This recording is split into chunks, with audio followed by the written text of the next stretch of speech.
Hello, everyone. I'm delighted to welcome you all in the fourth CCSA talks of the summer semester 2022.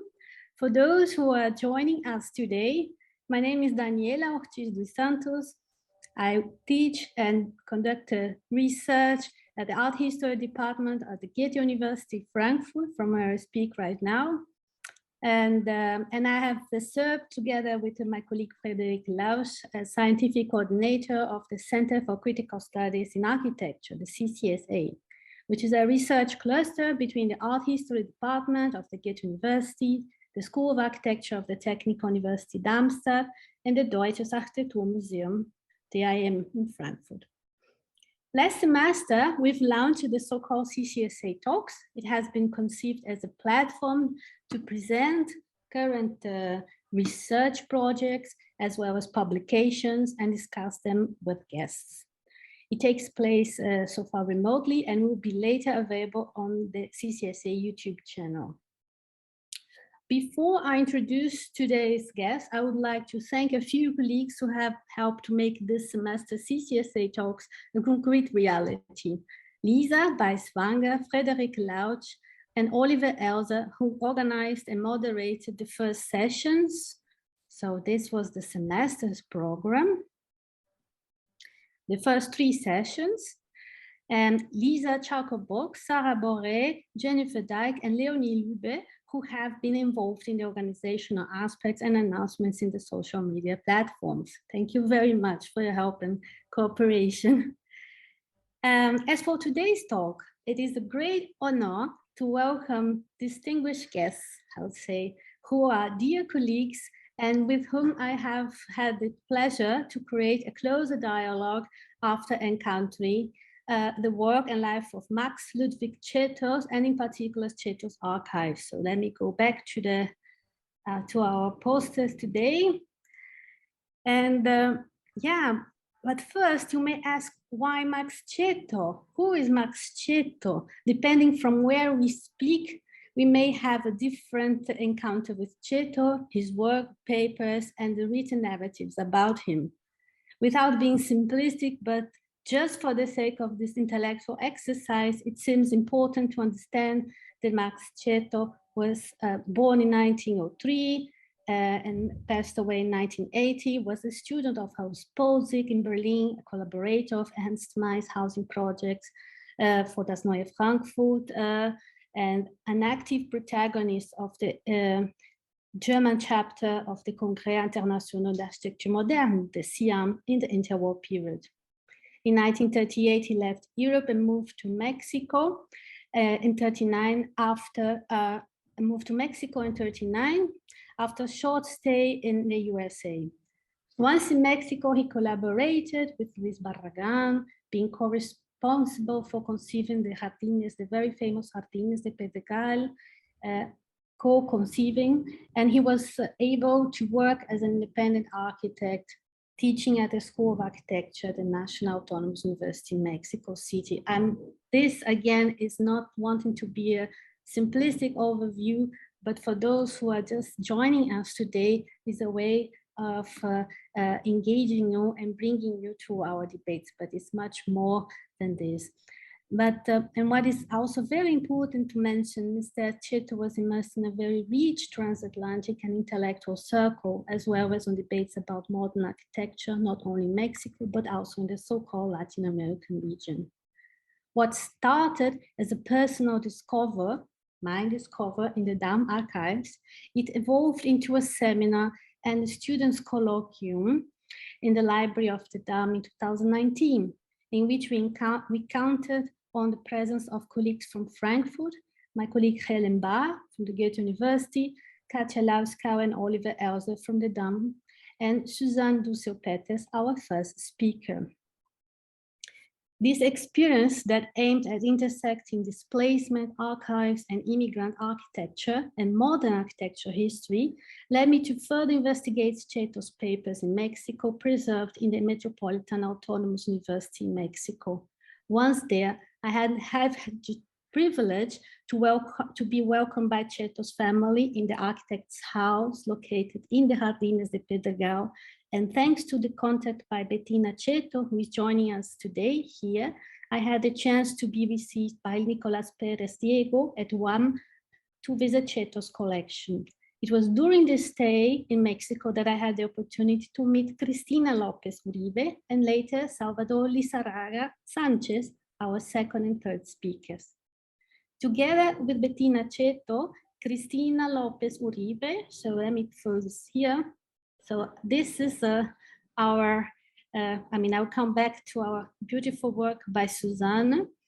And together with Bettina Cetto, Cristina worked on the re-edition of Cetto's Moderne Architecture in Mexico, which appeared in 1961, please correct me if I'm wrong, by Gerd Hatje in German and in English, and by Praeger in New York for the English and Spanish edition.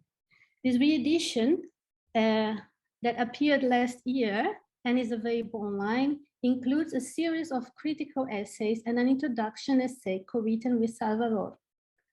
A discussion about the process and challenge of re-editing Cetto's publication today serves as a point of departure to reflect on modern architecture, historiography, and archival research. As you may see, Max Cetto, that is, his biography, architecture, writings, collections, and the scholarly work about him is the point of departure to tackle issues that are, in my view, critical today and deals with historical process of archival institutionalization, memory-making practices, and socio-cultural construction and legitimation of knowledge in architecture and urbanism. Our efforts here are to shift from a panoramic historical perspective on architecture research and to propose a platform for the exchange of situated positions and narratives. As you see here, today's talk crosses institutions, language, cultures, and contexts. It's a joint effort to bring together scholars whose approach, conditions of possibility, and places of enunciation are not the same, and yet they are interrelated. Our first guest, Susanne Dussel-Peters. Here, so is Susanne here next to us? Susanne, after Susanne's introductory words, we'll welcome Cristina and Salvador, who will talk about their reflections while re-editing Cetto's book. I will say a few words about Cristina and Salvador right after Susanne's presentation. Finally, we will reunite for a conversation in which we will also welcome questions from the audience. So first of all, we'll have a little dialogue ourselves to just use some points of connections and intersections to raise a debate, and we will also welcome questions from the audience. Susanne, our first guest. You studied, it's an honor to have you here to start with. It's fantastic. I'm so glad we are reuniting it again, even remotely. And thank you for being with us today. Let me say a few introductory words. You studied architecture in the Max Cetto atelier in the architecture school of the National Autonomous University of Mexico, UNAM. You are the author of the pioneering monograph on Max Cetto entitled Max Cetto, Arquitecto Mexicano-Alemán, that's the cover you see over here, published in 1995 by the UNAM at Publisher House, and contributed to an influential publication, Mexico, das wohltemperierte Exil, or Mexico, el exilio bien temperado, that appeared in 1995 as well. Dear Susanne, it is really an honor to have you here with us. Thank you for accepting our invitation, and the stage is yours. Yes, thank you very much, Daniela. Thank you very much for this kind invitation, for this excellent idea of making this talks. And yes, and so yesterday we were talking with Daniela about the contents of my participation, and so she told me to improvise just in the moment because the idea was to make a talk. So I will really do it. And yes, she told me on the other side, Daniela told me that displacement and archives. That's one of the topics I should speak about, because I was the first person who really ordered and saw completely the archive of Max Cetto in his own house at the end of the 80s. That's a long time ago. And I made a list of all the documents. And I was still a student of architecture in those years in the Taller Max Cetto in the Facultad de Arquitectura of the National University. For me, it was a wonderful chance. And so you told me that I should speak a little about this. And we spoke yesterday. It was very interesting something you said, that for writing a biography, what I did then afterwards about a person who experienced displacement, and an architect whose work will reflect this displacement. And I think that's a very important idea of understanding architecture too, because architecture displaces constantly with the people. And I think, well, we speak about that later maybe, but so you said it's very interesting that sometimes the biographers, to understand the perspective, the changing of perspectives of the architects themselves, it's very useful that there are displaced persons themselves. And like you are, and like I am, we are displaced persons in several senses. And so as a daughter of an Argentinian father and a German mother who moved to Argentina when I was very, very little, and then moved because of the military dictatorship to Mexico when I was a child, I'm a daughter of exile and of immigration.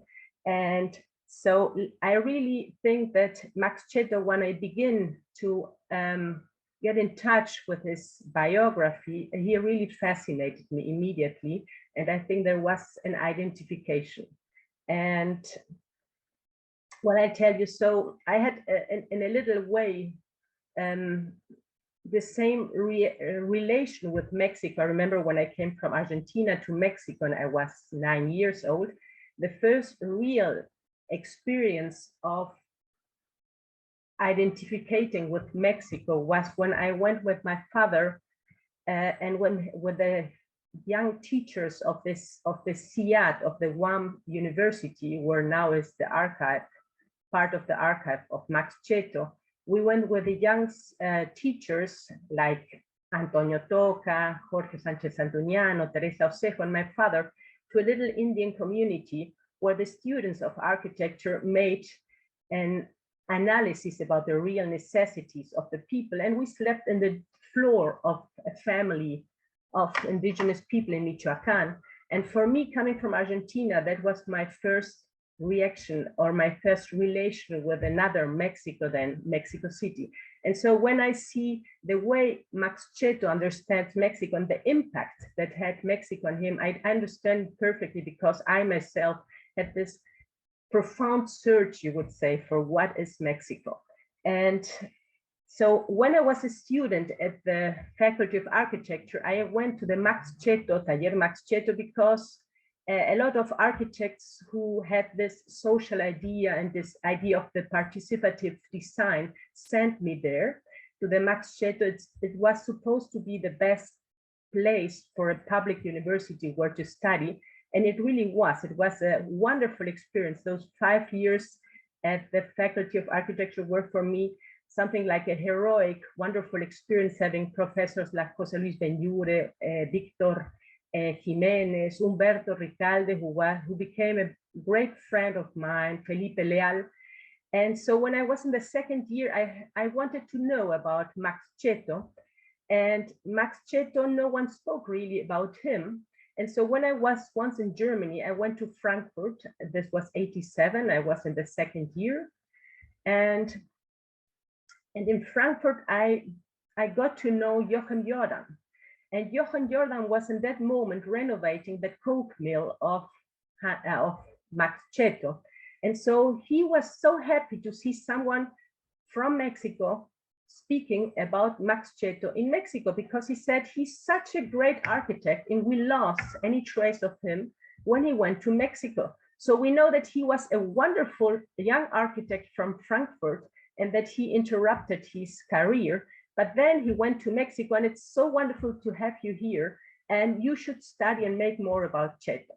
And the milk, this coke milk, is so wonderful because every time you take the train, when you enter Frankfurt, you always see this wonderful coke mill of the Kohlemalmanlage from Max Cetto, and the big new energy building that Joachim Jordan, this famous architect and historian, designed. So it was for me very interesting. And then I went to other archives like the DAM, and I was absolutely admired about how wonderful this archive or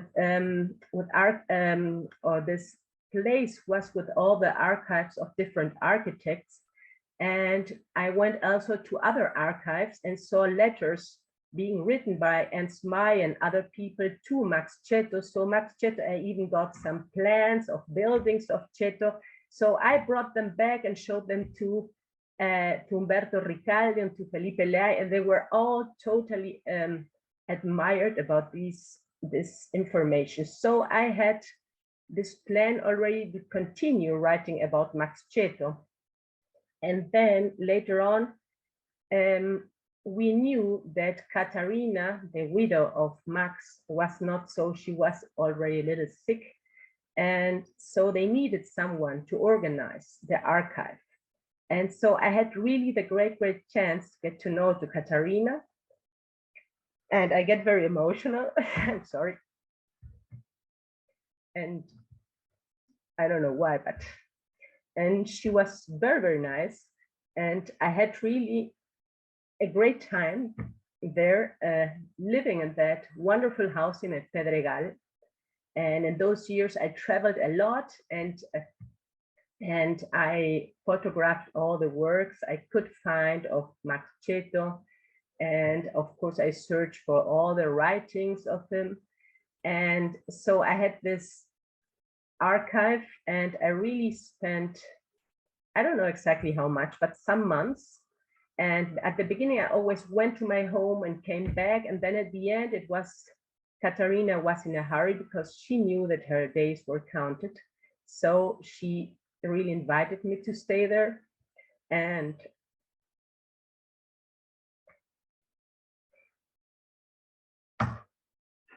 just a second.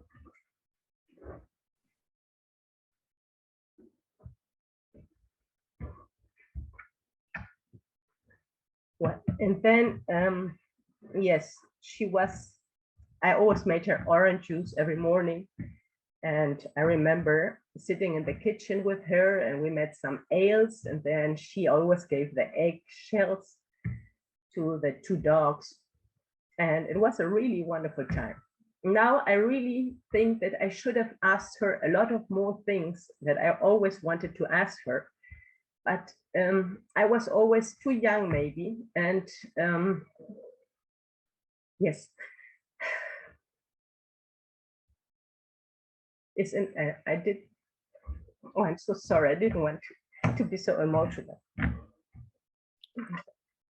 Yes, I didn't want to ask her because I always thought she would get very sad if I asked her about Max and about their friends. And there were so many questions. I was always thinking, okay, when is the correct moment to ask her and to speak about this and that? Because to organize an archive with a person that lives there in this very important and wonderful work of Max Cetto, that was really something very special, very special. And well, so I ended making two very detailed lists of all the documents, one from Mexico, one from Germany, and that's one of the big questions. I know, the displacement of an archive. Katharina always wanted, in reality, the archive to go to the Bauhaus archive in Berlin. He had a very good friend of them, Dr. Hahn, that was the director of the archive, but he was not interested in having the Max Cetto archive because he had not a Berlin, let's say, or a Bauhaus directly relation. So she was very disappointed, but her idea was that the archive should come to Germany at least a part. So we spoke about these, and with Felipe Leal, we spoke with many people about the possibilities. And I spoke also with the people I knew in the UAM, because in the UAM, I had been assistant professor at the UNAM as a student. And at the UAM, there was an archive for architects already, for Juan O'Gorman, Enrique Yáñez. There were some important Mexican architects that had left their documents or some of their documents at the UAM because they had worked there. And in the UNAM, that of course would have been the normal place where to leave the documents in the archive of Max Cetto, in those years was no possibility, because if you see the wonderful archive they have now for architects begin 2002. So this was nearly, I don't know, 14 years later. And in Mexico, you had in that moment not one archive for documents and archives of architects. So it was very sad. Even I told them that I had seen the DAM, and that was a wonderful place where to put them. Catarina Cetto had already had contact with the DAM, with the German Architecture Museum in Frankfurt.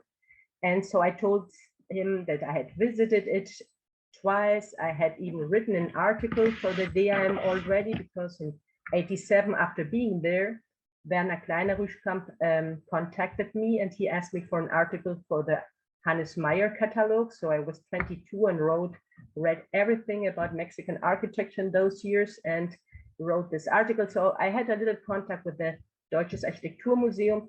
And so after a while, we decided this idea of putting the German part. Well, it was more Katarina's decision, of course, but maybe I influenced it too a little.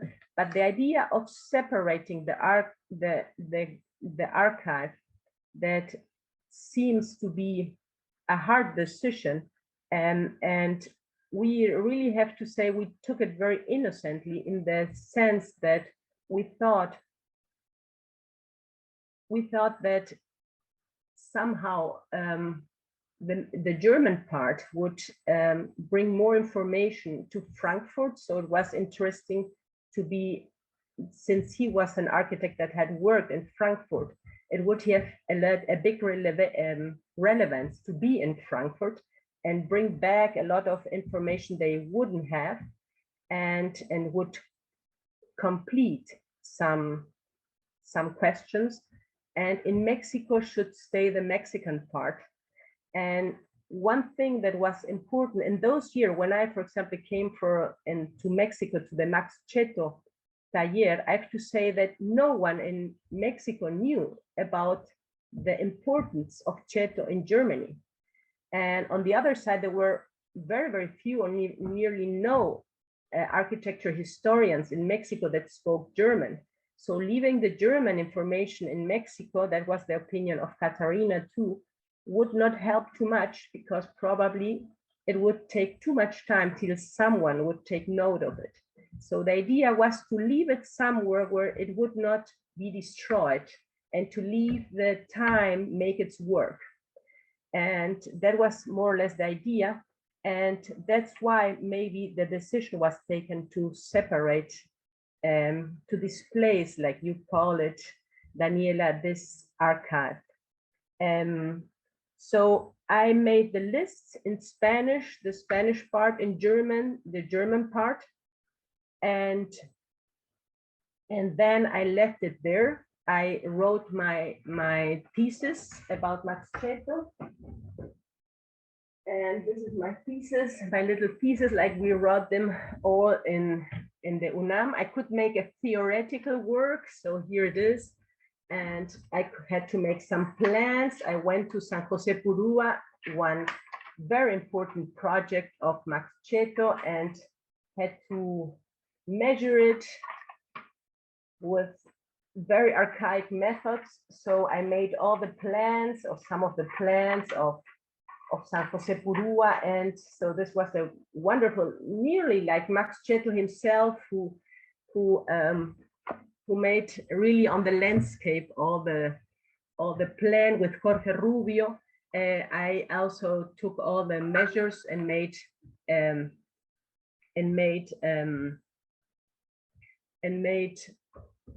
yes, and made a project for changing it again a little more into the original idea of Cetto, because they had changed it in the 70s. And well, so that's more or less, yes, how the history of that archive, how it began, or how the story of the archive began. And I got to know then that Catarina Cetto had brought some of the documents, probably the most important already. She had given them to another archive. I didn't know in those years where, you know where it is. And well, I came to Germany, and yes, I continued writing the biography of Max Cetto, and then the other book was published. And again, I have to say, the UNAM did not have any interest in publishing the book. So where is the book now? Here. You showed it. So again, the UAM was the one who was interested in publishing it. So I think it was very sad that the UNAM didn't understand the importance of Max Cetto, who had been a teacher of the university, of the faculty of architecture at the UNAM, and in those moments to have his archive and to organize something to have it. And on the other side, yes, on the other side, Max Cetto had been a really important architect and began with some other teachers, the autogobierno, who was an important line in the faculty of architecture. So this is an improvised talk about how I got to know Max Cetto, and yes, and how the work in the archive began, and how maybe these decisions were taken to bring the archives in those two parts to Germany and to Mexico. Yes. So yes. Susanne, thank you very much for, this very important testimony. And please allow me to share this important document that the DAM archives allowed me to do it, and especially say, of course, because Susanne was the one who wrote it, so it shouldn't be more than appropriated. This is part of the archives of the DAM archives, in which you find what is the institutional history of the DAM archives, and there you have, for example, the list of the bequest of Max Cetto produced by Susanne herself. So what our purpose here is actually also to invite our guests, our listeners, to understand the efforts of the archives there, the way that are legitimized, institutionalized, and the histories behind are also embodied by people like you. And in the case of Max Cetto's archives, it's very, very interesting to see how interesting role you played in this process. Together with Catarina Cetto and also the daughters, no? At that time, Anna Maria, and then later on Bettina. But I think it is a super important, let's say, moment to consider and to bring these questions that archives are not neutral institutions. Archives are also involving circulations of ideas, networks, and conditions of possibilities.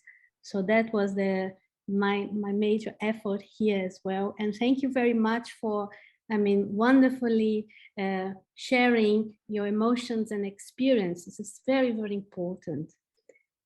So we will have you back in a minute, let's say, but I would like to welcome our two guests today as well, Cristina López Uribe and Salvador. So I'll say very briefly about, about them themselves, and then I'll pass directly the word to them.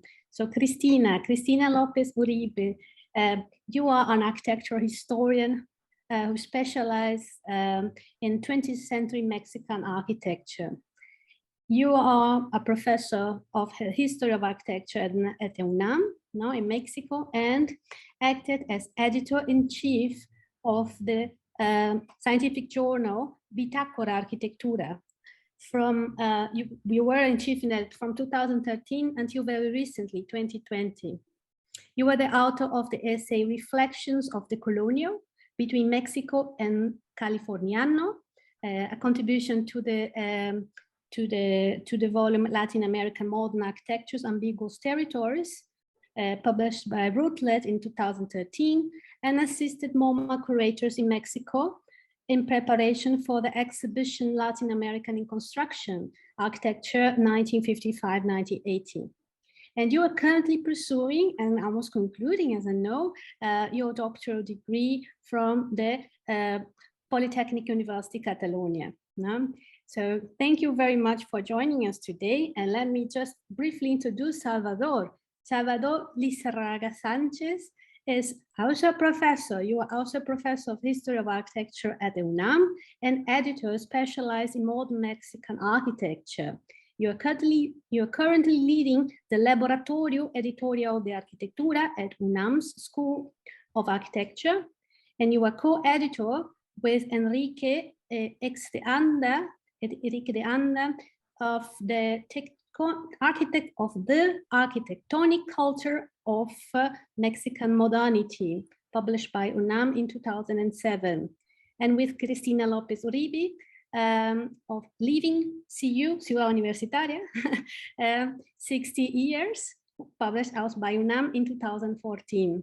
You've been an art advisor for architecture exhibitions at UNAM Museum of Art and Science, and you are currently pursuing and almost concluding, as I understand, your doctoral degree from the same institution, Polytechnic University of Catalonia. You are very, very welcome. Stage is yours. Thank you, Daniela. Salvador, do you want to share the screen, please? Sí. Well, first, we want to thank you, everybody, for the invitation, the center. Thank you to Susanne, and especially to Daniela. Thank you for the opportunity to share our research with you all.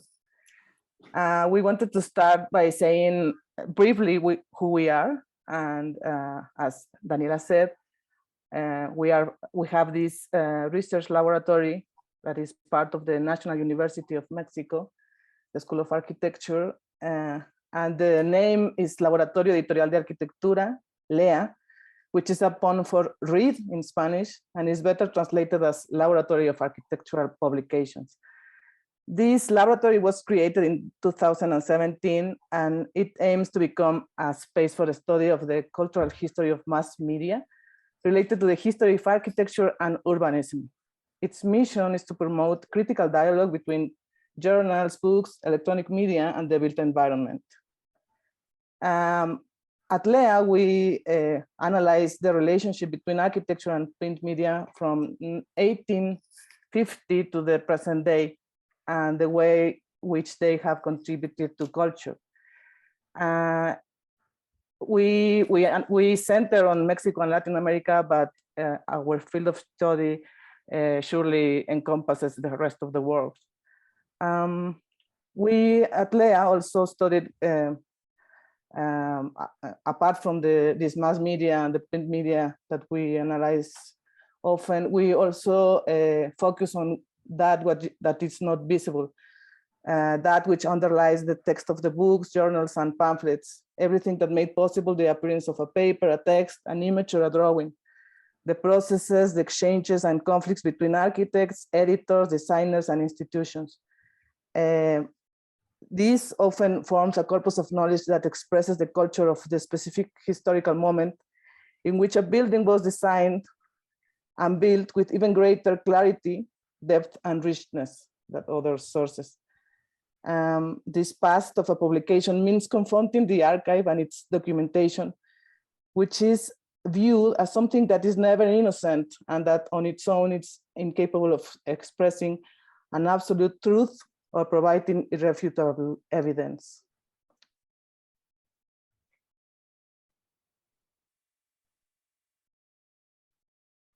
Salvador,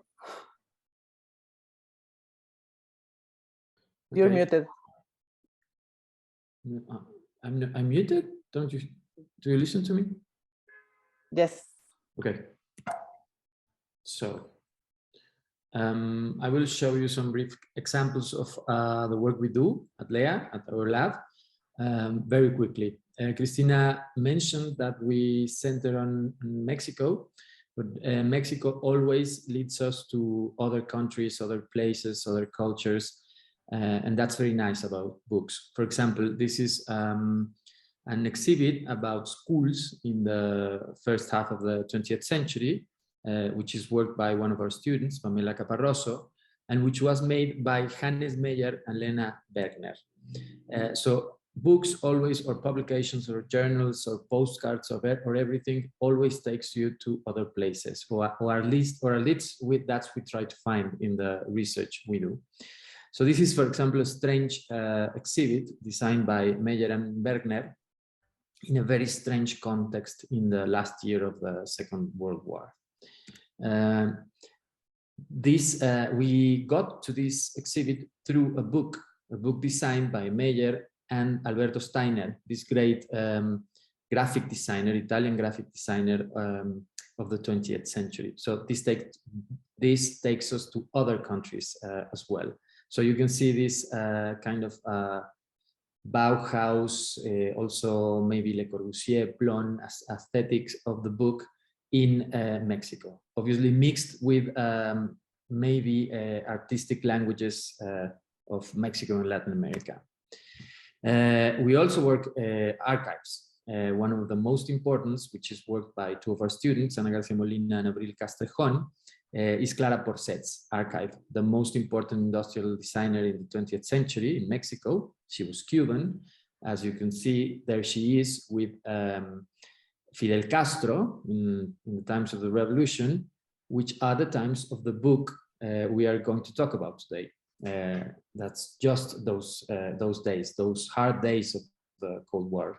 Also, the years when the wall was built in Germany. But anyway, this is kind of the work we do with the archive. We also work with Mies van der Rohe. We started studying his building in Tultitlán, outside Mexico City. So we ended up at MoMA and working with it. And very important for us, the one that Bettina Cetto let us work with, and with her, which is the archive in Coyoacán, which is the books archive, and we will talk to you about it, which is worked by many of us, students and us and everything. And that's what brings us today together.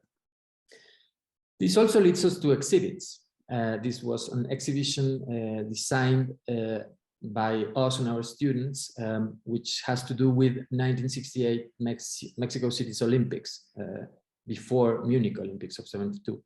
And this led us to a scholarship by Graham Foundation in the United States, and we made this exhibit, which is based on publications on print media that we find also doing research on the lab with our students. Cristina, please.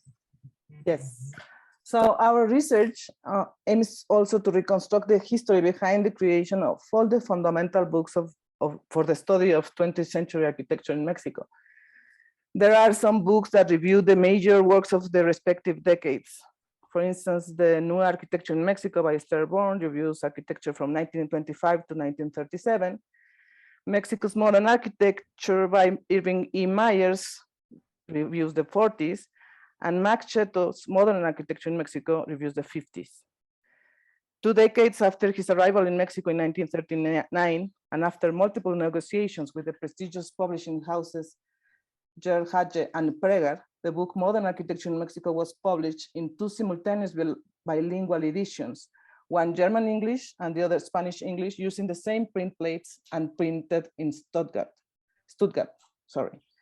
For this research work, we joined forces with Bettina Cetto, who had for more than 5 years, struggled and pushed the project of publishing a reedition in digital format and in an open access format also of her father's book, and received a grant from the government by FONCA. Several essays accompanied the new edition. Our contribution was named The Story of a Book, Modern Architecture in Mexico, an X-ray of the 1950s, and tells the history of the creation of the book through his correspondence with the publisher. It also aimed to analyze his critical and historical discourse and judge its relevance in the panorama of the 20th century architectural publications.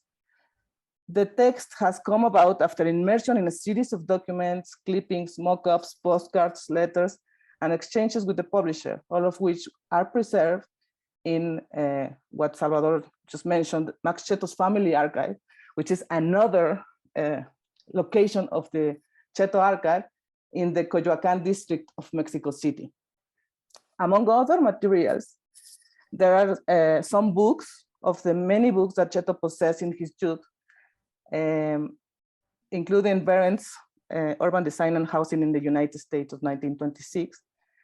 And it expressed something that is often mentioned, that is this common condition among young modern European architects, the fascinations they felt for the United States.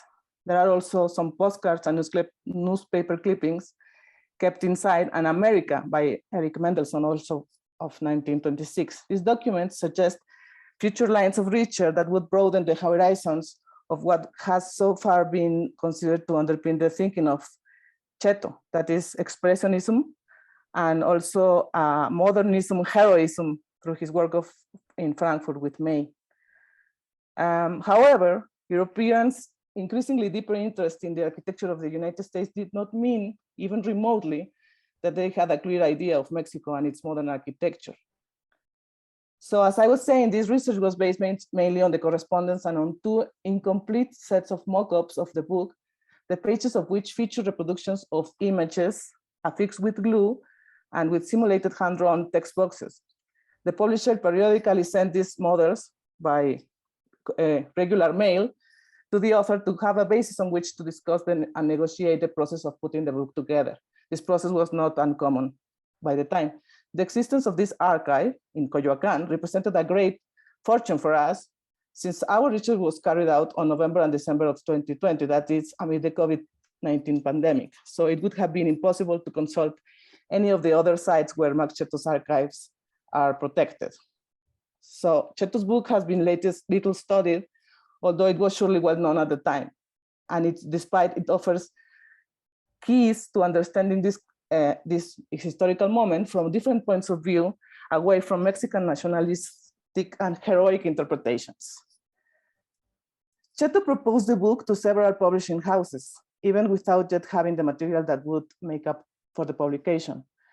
For instance, in a December, sorry for the long quote in this letter, from December 1955, but in this letter, Cetto continued the conversation about his book with the publisher Gerd Hatje, who eventually would be the main publisher.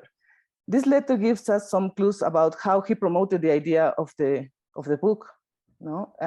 For instance, he said that modern architecture was no longer threatened from the outside and therefore does not require manifestos, referring to the SIAM and his participation there. Today, he says, she's threatened by the conformism that reigns in its own ranks. Overcoming this is the task of the individual who asserts all his talent from one job to another to more clearly express the ideas of our time. Only by addressing our tasks from scratch, radically and without intellectual arrogance, can we avoid the risk of these ideas being petrified and blocking currents in the future. That's why the loners, whose natural talent threatens to break the doctrine over and over again, are more important today than sects like SIAM, whose work is celebrated. This is also where the value of a publication Mexican architecture in Europe lies, namely in the particular stimulating aspect of individual achievements. Cetto negotiated the contract with great audacity, which expresses his confidence in the importance and relevance of the book. Despite the manifest interest of Gerd Hatje, Cetto continued to promote his book project with other major publishers. For instance, next please, he promoted the publication with Hans Girsberg, this Swiss publishing house that was by the time publishing these books that you are seeing now in this in the screen. He also sent letters, next please. He also sent letters to the US publisher Reinhold, who promoted itself as the world's leading publisher of professional architectural books, and was at the time publishing these books that you are seeing in the screen. As for Gerd Hatje, now the publishing house name is named Hatje Kant. This is not like any other publishing house. The editor had developed a friendship with international renowned architects, artists, and art historians. And he also, with his company, built relationships with publishers in the most important cultural capitals. So this consolidated its international approach. He was at the time publishing Ronchamp by Le Corbusier and his most ambitious project, Mein Work. And we all know that Le Corbusier gave a lot of importance to his editorial projects. This is the universe in which Max Cetto sought to release a book about Mexico. No other book managed to position Mexican architecture in such an important editorial and cultural context. Mexican architecture and Max Cetto as an author were inserted into the very heart of the most important international debates on architecture. Cetto explained his intention in his own way, like this. I believe that one can do not better service to the architects of this country, referring to Mexico, which stands apart by virtue of the sharpness of its contrast and the indigenous of its artistic expression, than to place their achievement within the general development of architecture, and this larger frame, see it as an example which has validity beyond their own frontiers. So, to use Cetto's words, where does the value of a publication of Mexican architecture in Europe lie? Surely the answer to this question could be also related to the US campaign conducted by MoMA to recruit Latin America as an ally during World War II, which was first expressed in Brazil bills and then through Latin American architecture since 1945. For Americans, the specific case of Latin American architecture seemed to offer a viable alternative to the renewal of modern architecture. And in the context of the Cold War, with Germany dominating culturally and militarily the US, it is possible to understand why books on Latin American countries were being published. Next, please. There was, there are many instances that we can discuss about these negotiations with the editorial, but about the title, there was a broad discussion. For instance, it's like an example. The editors said, we would like to use the phrase modern Mexicanische Architektur, sorry for my German, Moderne Mexicanische Architektur in the German version. There was never, I'm quoting them, there was never a German edition of Meyer's. He's referring to Meyer's book. So we can easily take this title. We also prefer it to your suggestion, Neues Bauen in Mexico, because the German architect identifies the term Neues Bauen with specifically German ideas based on German conditions. It should be noted that a term that for Hatje was unsuitable for the German public was seen as viable 2 years earlier for Mindlin's book on Brazil, titled Neues Bauen in Brazilian. However, this was not the term that most worried Cetto, who responded, if you prefer the word modern to new, which you yourself use for the book in German, on my part, there would be no inconvenience. I agree with you that not all of our fellow citizens' work is modern, and not all of it is good, not even in our selection. So let's go on with it, especially if you and many of our friends are inclined to give it more value to the term that I do. But I can't yield with the word Mexican. One of the main questions I'm dealing with is whether modern architecture in this country can still be called Mexican in view of its coincidence with the international style. For no reason do I want these questions to be answered before the book is open. So Cetto was aware that the question of the national was not unique to Mexico. The discussion around the language of modern architecture in most Western countries revolved around the alleged loss of buildings' relationship with where they were built. In the correspondence, we also find an in-depth discussion about whether any contemporary building is really modern. It is clear that for Cetto and the German publishers, not just any building that was built in 1958 could be considered modern, even if it was built with industrial materials and abstract language. So which buildings would meet the important requirement of being modern? Throughout the book, Cetto never defines this with precision, but this letter indicates that he considers this discussion to be useless. Well, about the design, the introductory essay was followed by a photographic catalog of modern architecture from the 50s. Inserted into the second part is a brief urban study explaining the complicated nature of the subsoil on the Valley of Mexico. This editorial structure is part of a long tradition of architectural books that by the time was well established. Since Gideon's and Le Corbusier's books, the structure of the pages themselves is used to construct architectural arguments. Images and text do not work in parallel, but generate a tension through which the reader understands the author's arguments. So like most 20th century architectural books, Cetto builds its arguments with images and the text naturally takes on a secondary role. This reverses the traditional logic. Instead of a series of illustrations used to support a text, the sequences of images itself articulate the argument, and so the selection of images takes on extreme importance. Cetto insisted that certain images should be included at all costs, despite their apparent inconsistency, or that the object portrayed was not aesthetic, as the example here of the church by Felix Candela, which the publisher asked him to remove because it was very unfortunate, but he defended its inclusion to accommodate a critical comment about the lack of coherence that diminishes the architectural quality of the ensemble. His strategy to include images that could be considered negative or critical is clearer in the urban study, where an image of a completely dried out Venice is presented. A premonition, this is by Fabrizio Clarici, a premonition of the catastrophic future that our author imagined for Mexico City.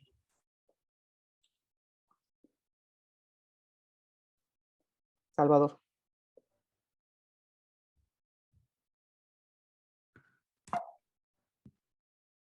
Okay.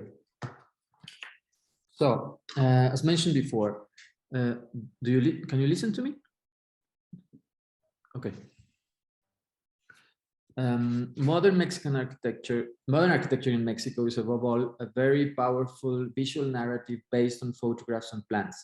But it is also a complex intellectual discourse based on written language, illuminating the architectural thinking of a particularly rich and complex historical moment, the one of the Cold War, as we have seen. Despite having studied in Berlin in the 20s and began his work in an innovative environment alongside Ernst May and his team in Frankfurt from 1925 to 1930, Cetto's architectural thinking in modern architecture in Mexico is much more embedded in a classical tradition of architecture than in the combative, disruptive positions of interwar artistic culture. As noted in his first letter to Hatje, with its reference to Siam, which Cristina just described, by the mid-50s, the author already had a much more mature and critical perspective on the architecture of the heroic 20s than during the interwar period. In the introductory text, the language is sometimes clearly aimed at a foreign reader.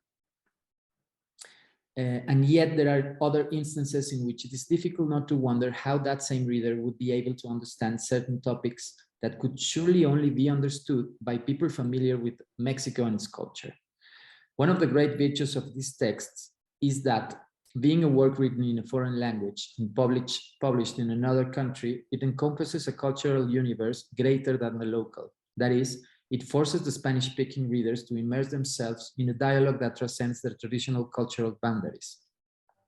It also differentiates itself from other books on modern architecture written by foreigners, like the ones that Cristina showed us, by the fact that, its author lived more than half of his life in our country.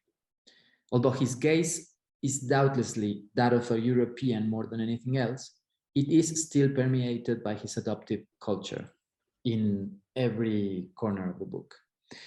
Cetto's introductory text begins with a well-known quote in Latin from Alberti de Reedificatoria, from the Renaissance. And I quote, Alberti, him I consider the architect, who by sure and wonderful reason and method knows both how to devise through his own mind and energy and to realize by construction whatever can be most beautifully fitted out for the noble needs of man, by the movement of weights and the joining and massing of bodies, end of quote. It's kind of surprising that a modern architect who worked in Frankfurt alongside Ernst May and the others uses this definition of the architect by Alberti. Anyway, with this complex definition of the architect, the author situates his discourse within an extensive historical period, that of modernity. By citing Alberti, the author starts out by positioning Mexican architecture within the Western history of the discipline. A few paragraphs later, he openly invites readers who do not like abstract theorizing to go directly to the photographic catalog. I quote, "This would take us into the arid domain of architectural criticism or even of aesthetics. And impatient readers, particularly busy architects with big offices, for whom the quotation from Alberti at the very outset may have been heavy going, will turn to the illustrations," end of quotes. The historical analysis contained in the introductory text is different from the most common reading among those Mexican architects who were responsible for constructing the first narratives of modern architecture in the country. Cetto did not see modern architecture as being a product of the Mexican Revolution. Situated at the time of exhaustion in modern architecture around the world, his proposal to find a solution to such exhaustion seems to be based on a certain mannerism that anticipated Robert Bencher's also mannerist stance. He found in the spatial and formal freedom of Mexican architecture a way out of the monotony that he identified in the architecture of the international style. His historical narratives begins with pre-Hispanic architecture, as you can see here. Then goes through the Churrigueres Baroque and the colonial, and then the neo-colonial architecture of the 19th and 20th century, which he ironizes as Coca-colonialism, like Coca-Cola, Coke, Coca-colonialism. He was a very funny guy. He was very serious, but at the same time, he had a great sense of humor. Anyway, then he goes to the modern movement in a period that culminates in the mannerism of the demonically bewildering strangeness of Juan O'Gorman. That is this, he's the architect that Cristina studies. Juan O'Gorman and Candela's work, the constructive audacity of which, quote, appeals to our sense of plasticity. That is this high parse. The text contained in the photographic catalog is divided into sections based on use: churches, schools, offices, hospitals, etc. The different sections of the book come one after the other without titles or divisions, and each project has its own technical description. Cetto intelligently interspread critical comments throughout the descriptions, making it much more enjoyable to read, even provoking laughter, as I said before. One of these, which sparked a wide-ranging discussion with the editor Wolfgang Pendt of Hatje, was on the Torre Latinoamericana high rise, which the author criticized using a Kierkegaard quote on boredom. Upon reading this quote, Pendt wrote that it might be counterproductive, but Cetto successfully insisted that it remained in the publication. This event illustrates the architect's tenacity. These are his reasons for not removing it, and I quote. This is Cetto. "Here I find the need to resolutely contradict you," Pendt, Wolfgang Pendt. Namely, 1, because from time to time it is necessary to give a sigh of relief from the meticulousness and brutal severity of the matter. 2, because what I want to express is here is not at all factual but philosophical in nature. That is, urbanistic and aesthetic arguments, even if they are correct, are out of place.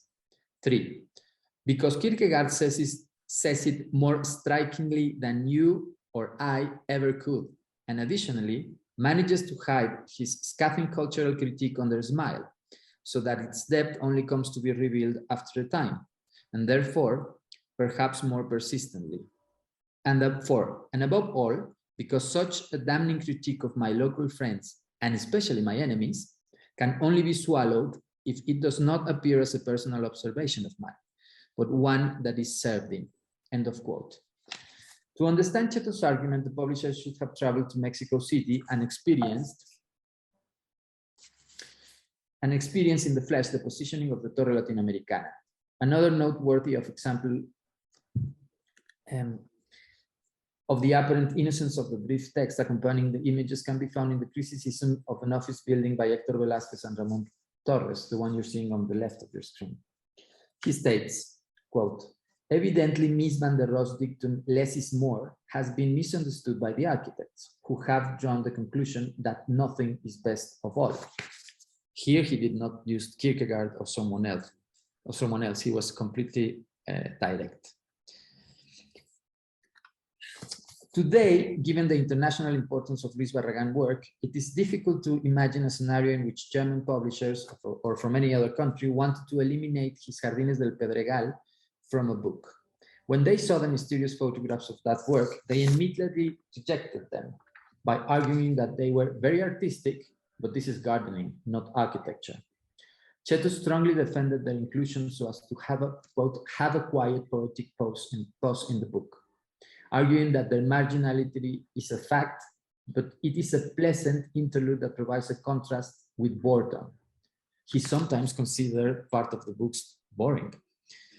Then, the original jacket design was not the one we know today, with a photograph of the fountain in one of the entrances of Barragán, El Pedregal. The author's proposal was a full-color photograph of one of government's entrance library in Mexico City, that one, as it would better express Mexican idiosyncrasy or the Mexican accent.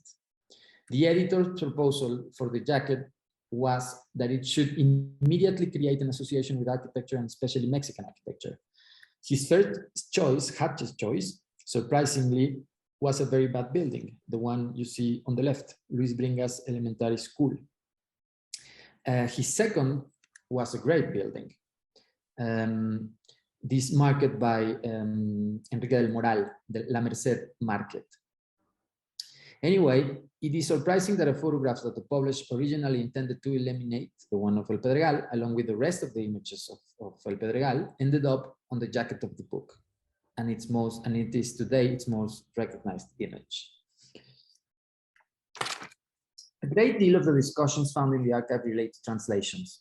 Max Cetto was very disappointed by the English translation. In our eyes, it is difficult to understand what was so bothersome to him, as sometimes the text flows much better in that language than in Spanish, which is more rushed and more clumsy.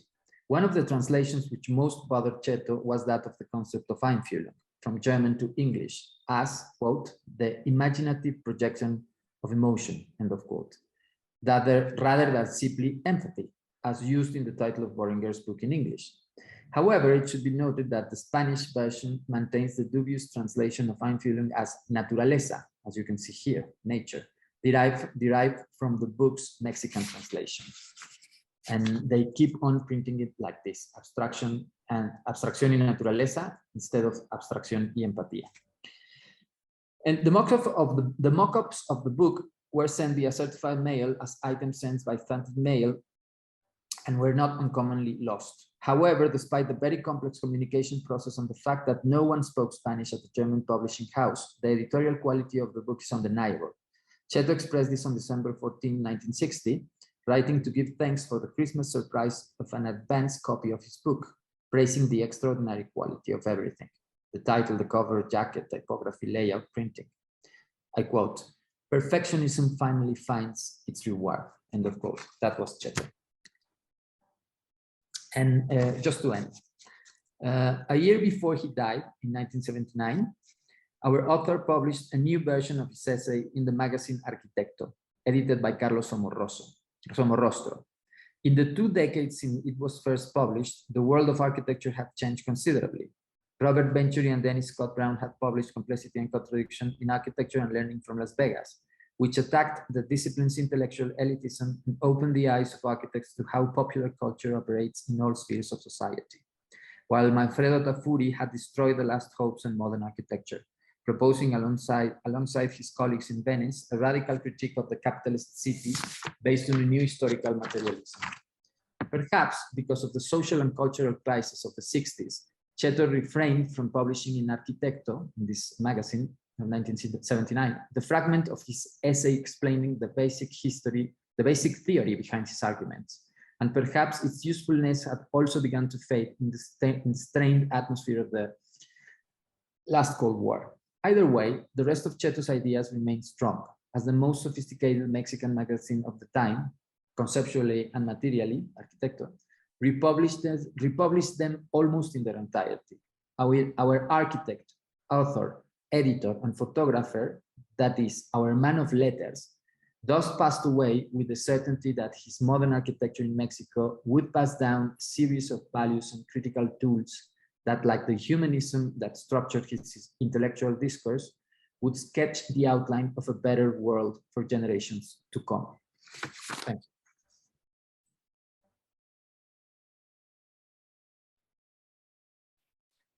Thank you very much, Cristina, Salvador, for this very wonderful and pedagogical, I would say, let's say, sharing, and very generous sharing of your point of departures, conditions of possibilities.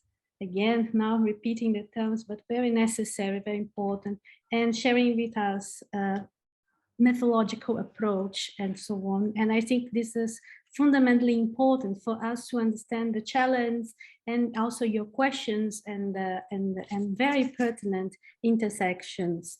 I mean, I invited, also the three Susanne to join us in this conversation here. It is for me, I mean, really a pleasure and an honor to come and bring so distinguished and much more specialist on Cetto than me. So I have a lot to learn from you. I've raised 3 topics that we could use as point of departure to discuss and to share from the 2 presentations you had. One is this fantastic, let's say, conditions of the archives. Now, the conditions of archives, not only on Susanne's situation, like experience and country, moments, and in your case, also the very specific conditions of the archives and the trace that you've used in your project for re-editing the book. The other point is the Cold War, in a more large sense, the Cold War and the geopolitical conditions in which we can place the role of the book in this editorial world, in which is there is no neutrality. There are lots of hidden agendas as well pointed. So there's this other condition that I think it's quite interesting to understand and to discuss.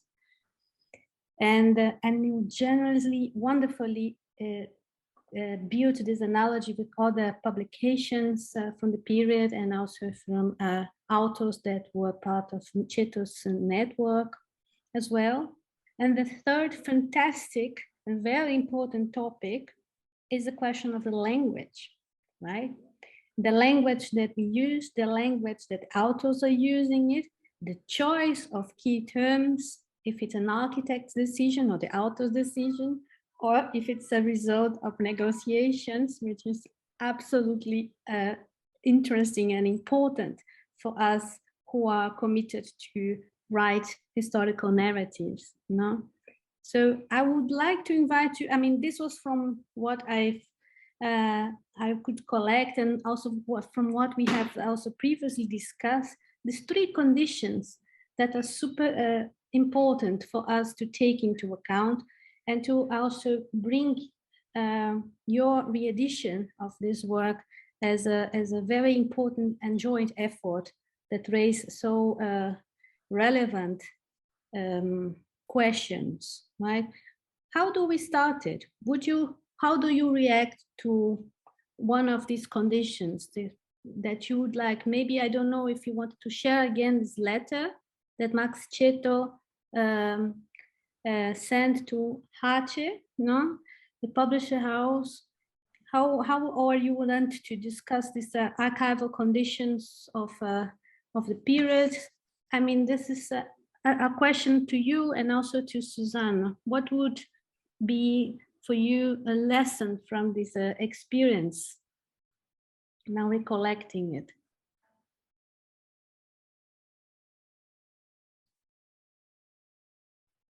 Oh, you have to unmute. I don't know who is actually Susanne. Would you like to use your? No, I would prefer Cristina Salvador to answer better. Yeah, okay.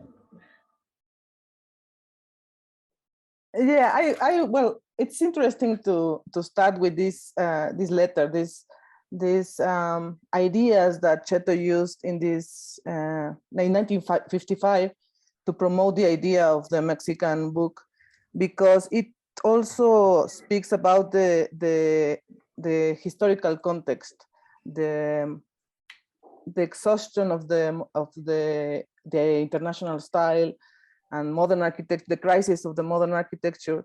But it's very interesting because he speaks here about the loners, no, about the individual talents, and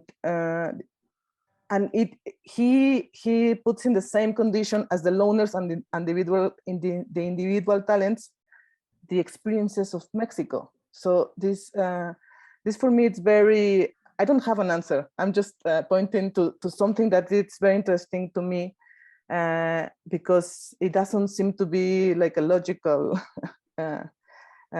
idea, no? To speak about a country that it's very unknown to the Europeans by then. As I was explaining, maybe the Europeans know very well the American architecture, but not Mexican architecture. Mm-hmm. So the loners are the same as the unknown, these unknown experiences. And this speaks about also about the historiographical fortune of all these other countries, all these countries that were outside of the main centers of cultural production on those years. So I guess this puts the Cold War thinking, ideas, and the archives and the language all together in just one letter. No, that's the richness of the archive.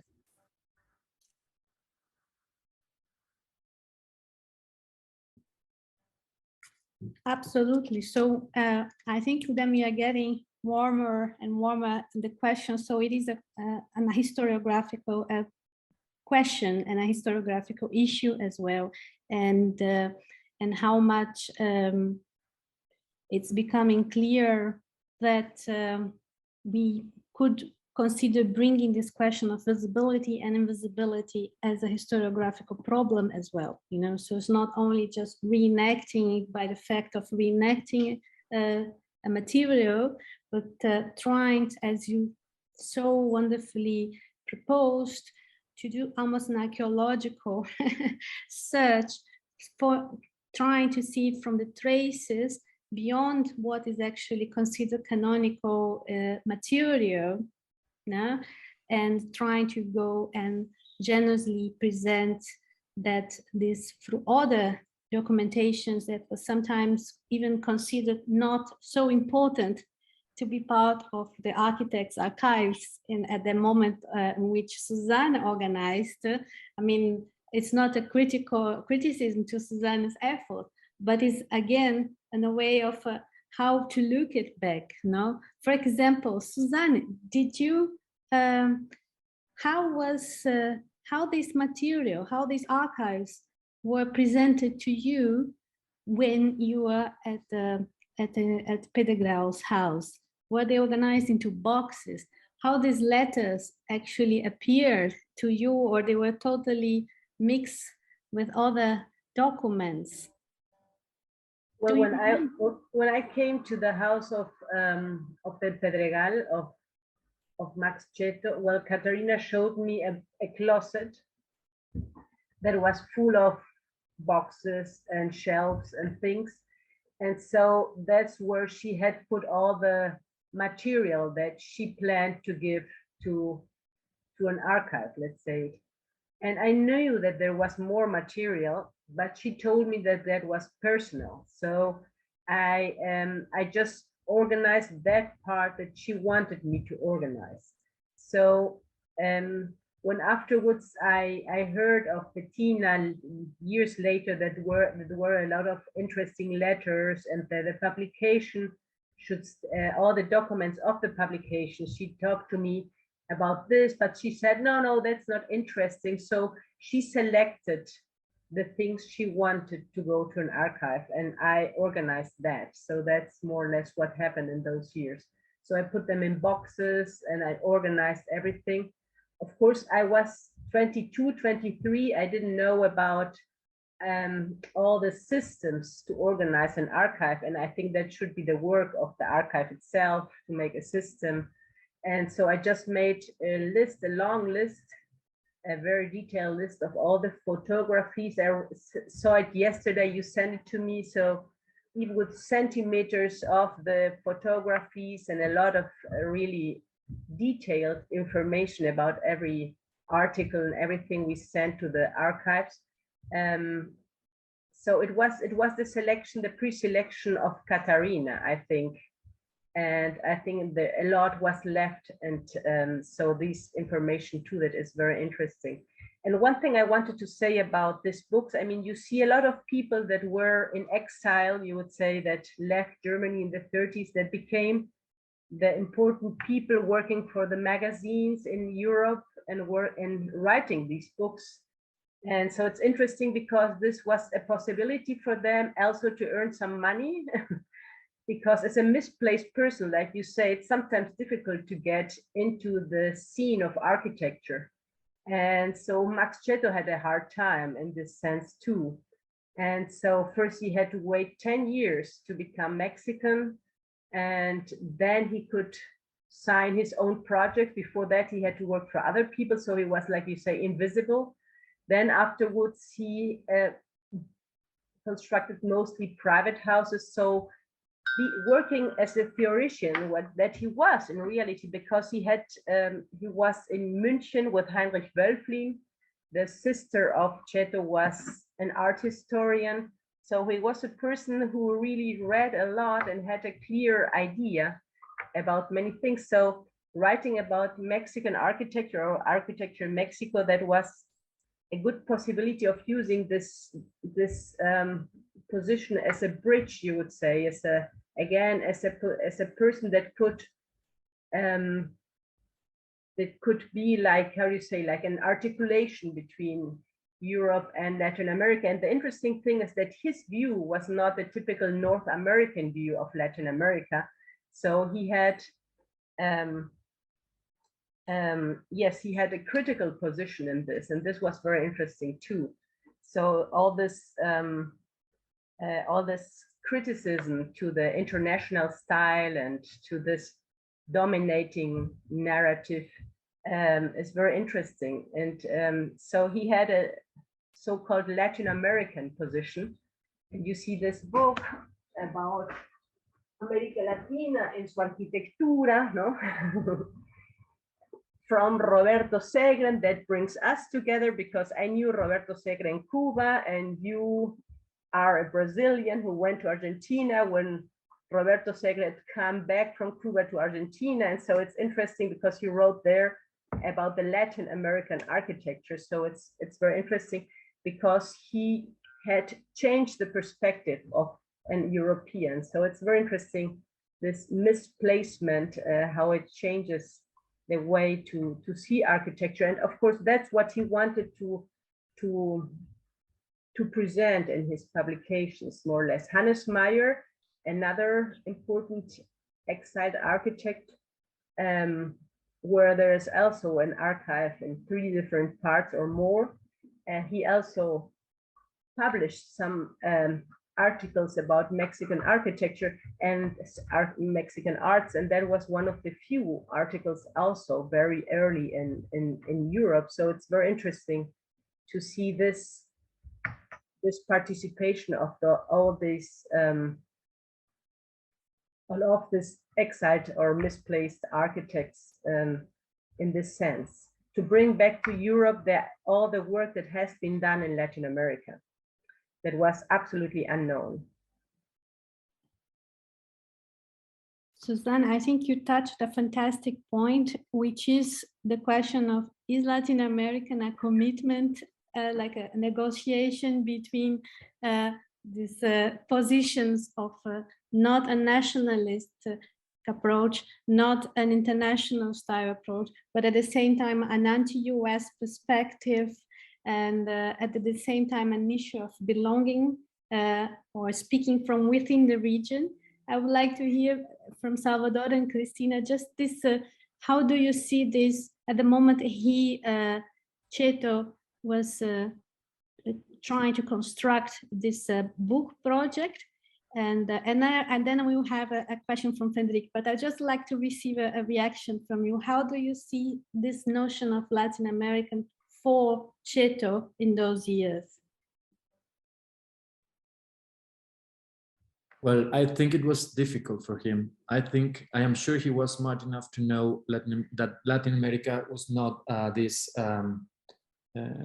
uniform geographical territory, that it was a superimposed idea that came from abroad. But at the same time, I think, because bit of what we see in the archive, in the Coyoacán archive particularly, this kind of brotherhood, you could say, and sisterhood between countries.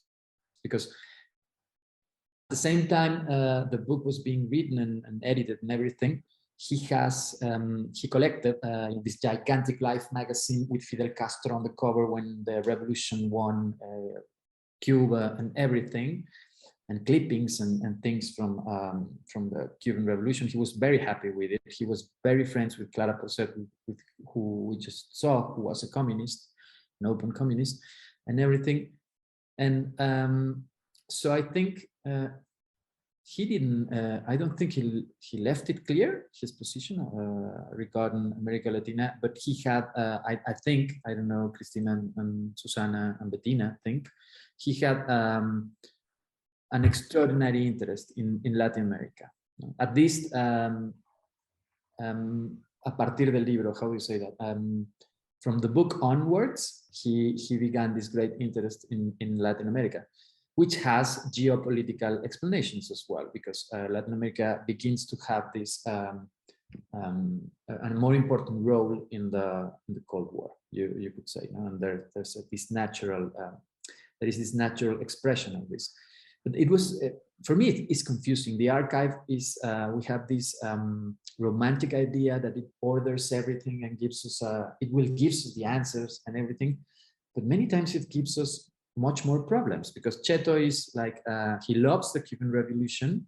And at the same time, he is very sad about the building of the wall in Germany. We talked about it several times in Coyoacán with Bettina about this. And he likes this idea of Cuban communism, but he's at the same time speaking of individualism. So in the end, you get, when you go out of the archive, you said kind of like, shit, I had much more doubts than the ones I thought, much more questions than answers I got from the archive. So this is fascinating about the archive. This archive and every good archives gives you many times much more problems, and that's what makes it interesting, because it gives you lots of richness. So Latin America for Cetto, what it is, it's many things. I think it's if he would have lived longer, it would have been much more things. I don't know if I answer anything. I think it's a great. I'm sorry for pushing, inviting, jumping Cristina's reaction, but let's first maybe have a question from Frederike, and then you may be the first one to, or the best one to answer it. Frederike.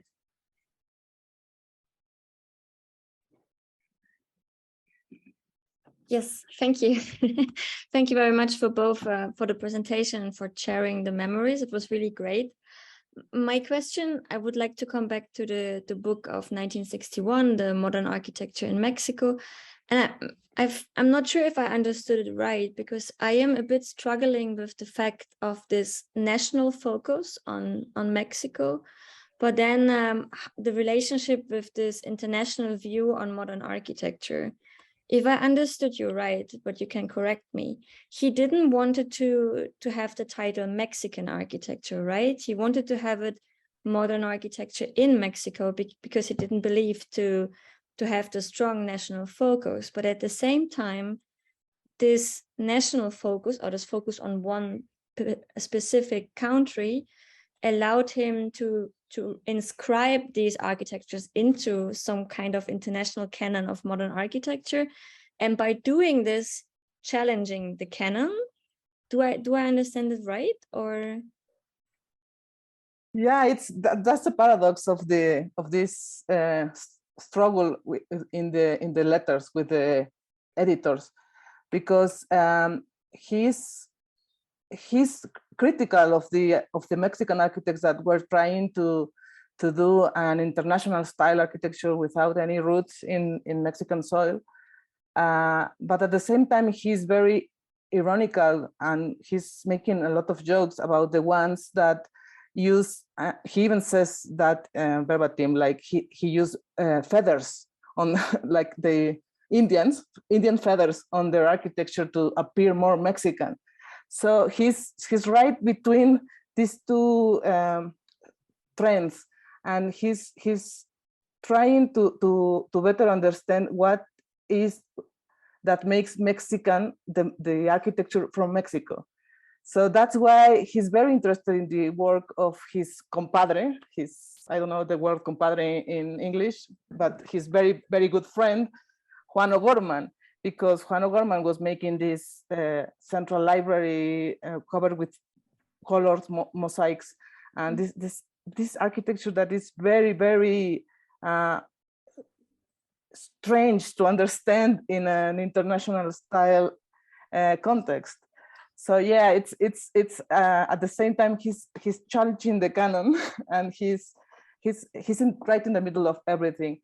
And he's also very useful for that reason, because, for instance, he's one author that is very critical of the use of realism. For instance, the realism in the murals, the figurative art in murals. He's critical of that aspect, but at the same time, he wanted the library on the cover of the book, which is not only realistic expression, but also very archaic. No, it looks like a very old one. So it's, yeah, I don't know. It's right in the middle. It's a paradox. It's very interesting. I would like to add something. He did not write the book to state answers or solutions. That's what makes him so interesting, and that's what's so surprising of the book. He left it in kind of, he left on the table the questions. You know, he asks Mexicans, what is Mexican architecture really? Where do we have to use international style language? Because I wanted to show you, which is surprising, this is kind of high rise of his in one of the most important streets, avenues in Mexico City, which is kind of like very international style.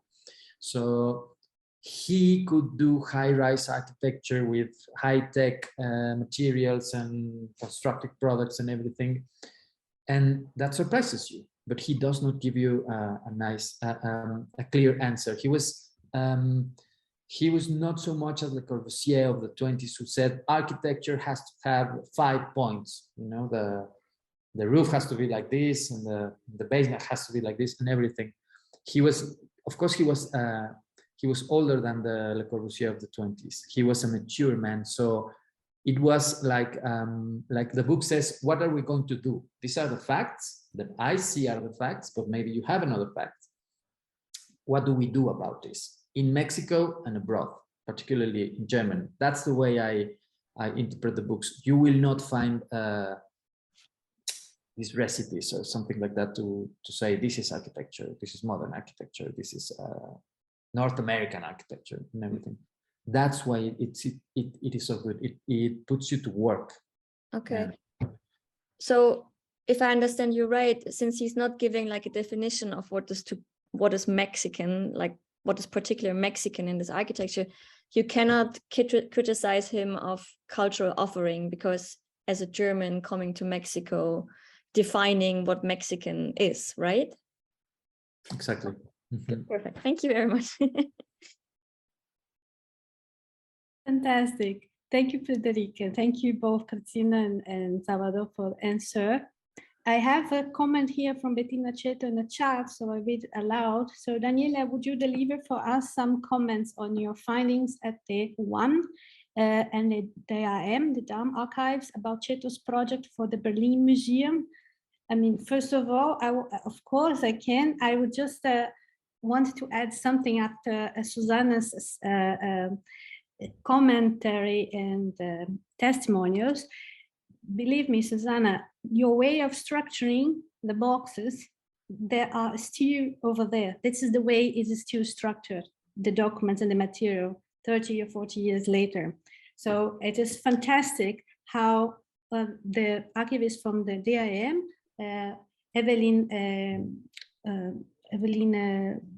Brockhoff, yes, Brockhoff, she respected this and the way she invented, it kept this similar structure.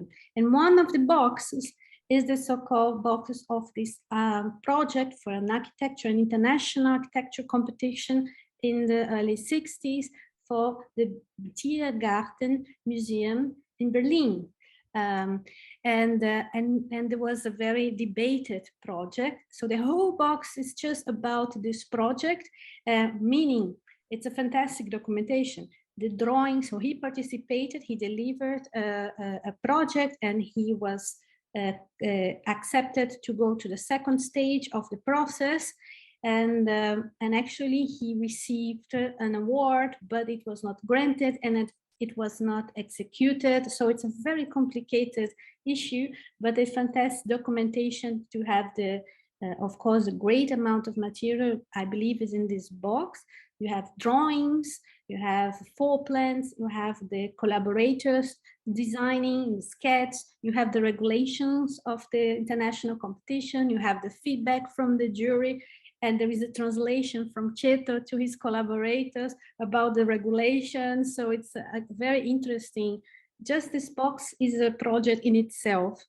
And when I was visiting Cetto's files in UAM, I was impressed that there were projects there, drawings, basically drawings that were related to the Berlin Museum, to the Tiergarten Museum.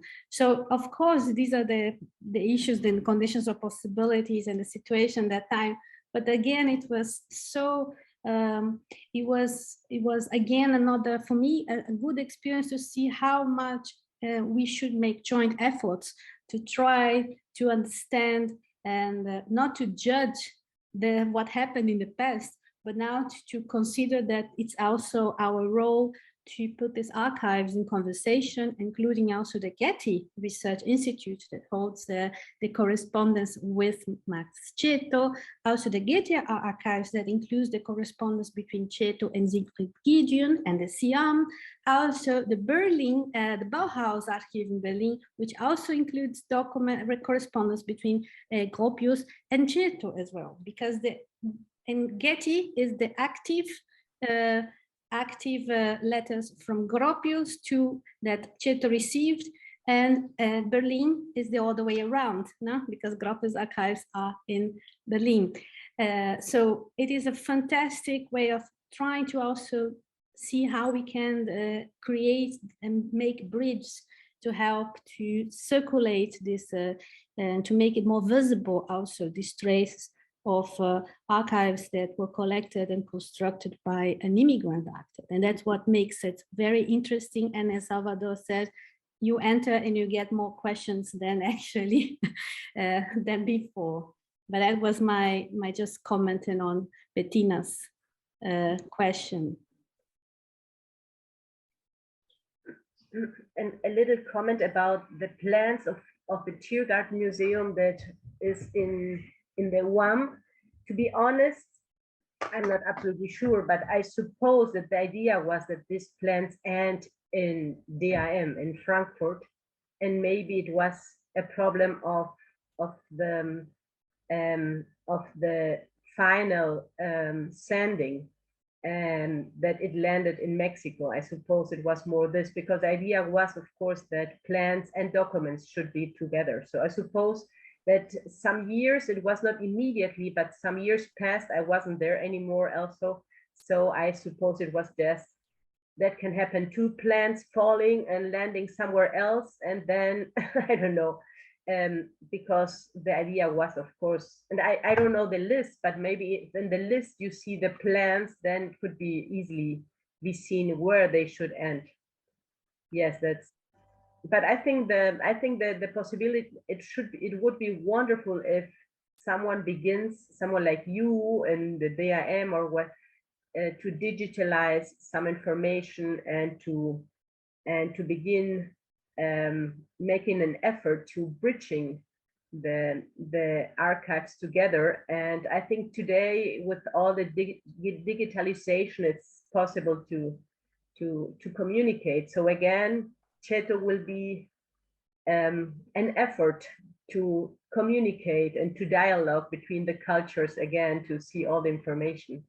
So it's now there are 4 archives. The archive the Bettina Cetto has, the Getty, the DIM, and the UAM. So, and I suppose there is even more information in some other parts. So we have to get it all together.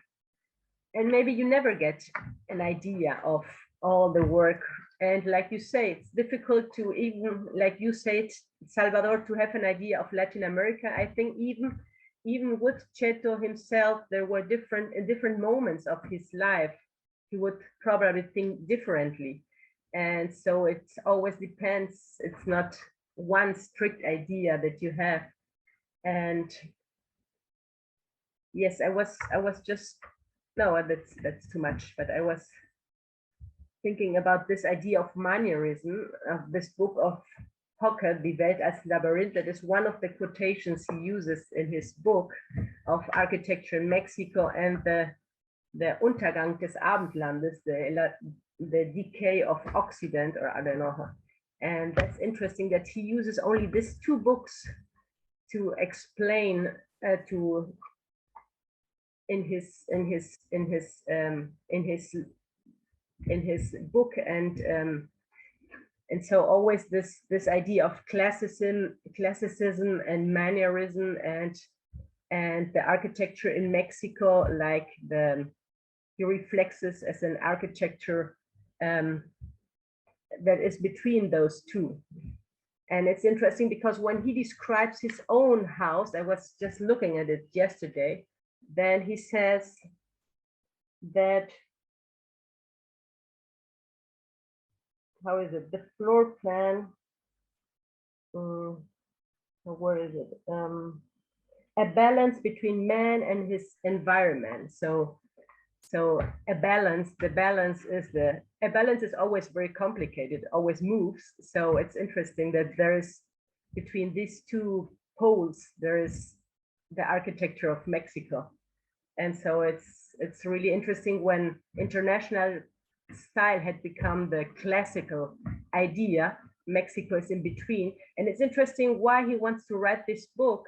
It's when, maybe it's a discussion, I suppose, with Max Bill and a lot of other people, because Europe, after he had experienced himself that das Neue Bauen and the modern architecture in Europe had been interrupted or misused by the Nazis and by fascism, he went to Mexico, and then or to USA working with Notre and with Frank Lloyd Wright, that's a real selection of what type of architecture he wanted. He was not at the MIT or somewhere else. And then he went to Mexico, and not only because there is a German person, he had more political possibilities to live, but also because he was really interested in Mexico, in the architecture of Mexico. And then afterwards, yes, and then afterwards he's really interested in making something else very short afterwards. And then yes, and then when Europe begins being the center of the world again and being a narrative, a dominating narrative again, then he wants to criticize this idea and speak about what all the things that have been built in Mexico and in Latin America. And so it's interesting that he feels the necessity of publishing a book and to speak about all these things that have been happening in Mexico with CU. And I think that's why he wanted the university, the library, because that's really I mean, the university city in Mexico, the campus is a very, very important building in this sense. Absolutely. May I just mention again that Cristina has shared with us the link on the chat, and also on the CCSA homepage you may find the digital facsimile of the reedition with critical essays. Very, very interesting propositions, how to reread from several perspectives the book. I see that there is no further question from the audience. Cristina and Salvador, would you like to say also a few words? I think Susanne was already addressing beautiful and closing it, but I would like to give you like 1 minute if you may just say some final words. Yeah, just very briefly, just telling Susanna that thank her that she sent all these parts of the archive away together with Catalina, because that's the reason why Daniela and we are working together with this. It's a great opportunity, and it doesn't matter that the documents are here and there, and it's great also that the family, which always happens, kept some things, because without that we wouldn't be able to do our micro history of the book.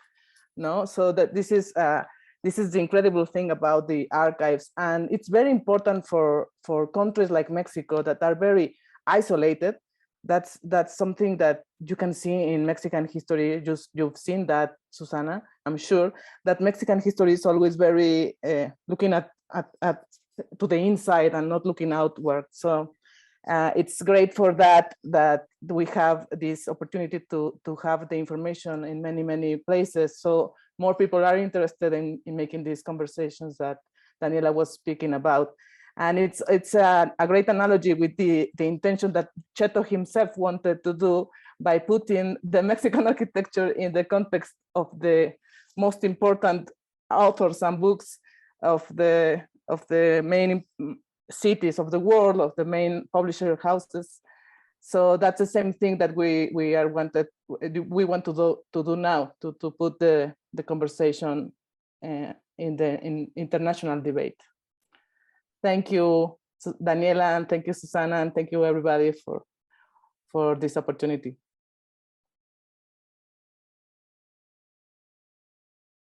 My comment is very brief. Just to say that the archive works two ways around, or many ways around.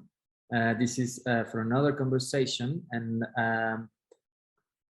us Mexicans and Latin Americans see Germany in a very specific way according to the decade, and maybe this would be interesting for you. We see Europe in many different ways. We don't believe in Europe as one thing, as we many times do not think Latin America is one thing. And this is a kind of invitation to see, because you will find very interesting things about how the rest of the world understands you. Even if it's a German architect writing a book, it is our view in many ways, in between lines or explicitly. of it's the history of Europe from the outside, and maybe that could be interesting for you. And that's also why the archives work, not only for Mexico and Latin America, but also the other way around. And well, thank you very much, Daniela, of course, everybody, the team of CCSA. It was fascinating to be with you. Thank you very, very much. Thanks, Susanne. Thanks, Bettina. Thanks, everyone. Well, thank you, all of you, for attending, especially our guests. And I wish you a very good day, evening, from wherever you are. I see some people from all very different parts of the globe. And we hope to see you in the next time in our CCSA talks. And this is just the point of departure of our Cetto's conversations. See you next time then. Thank you. Thank you very much. Bye.